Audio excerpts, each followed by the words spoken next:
بسم اللہ الرحمن الرحیم۔ ہڈی دار گوشت۔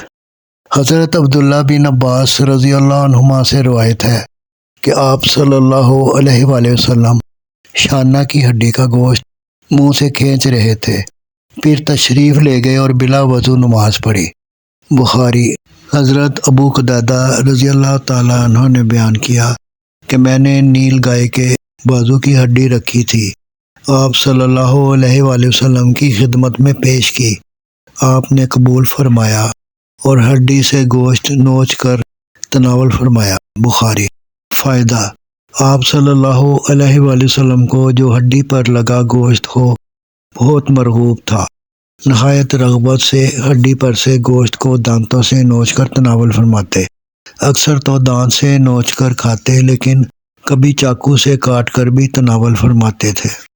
حضرت ابن عباس رضی اللہ عنہما کی ایک حدیث بخاری میں ہے کہ آپ صلی اللہ علیہ وآلہ وسلم نے ہانڈی سے گوشت دار ہڈی نکالی اور اسے تناول فرمایا۔ بخاری۔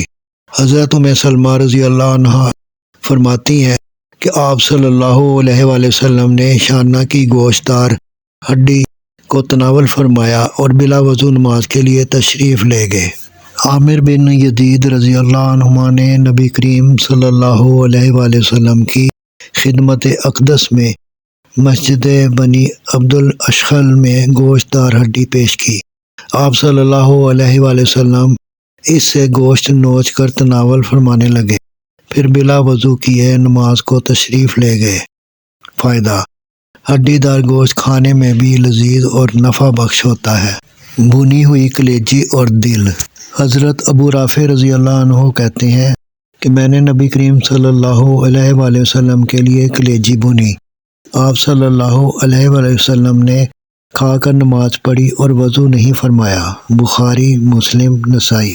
محمد بن منقدر رحمہ اللہ تعالی بیان کرتے ہیں کہ میں بعض ازواج مطہرات ام سلمہ رضی اللہ عنہا کے پاس گیا تو انہوں نے مجھے بتایا کہ ہمارے پاس حضور اقدس صلی اللہ علیہ وآلہ وسلم تشریف لائے، ہمارے یہاں کلیجی اور دل وغیرہ لٹکے ہوئے تھے۔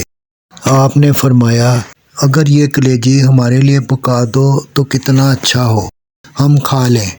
ام سلمہ رضی اللہ عنہا نے کہا، چنانچہ ہم نے اسے پکا دیا، آپ نے اسے کھایا۔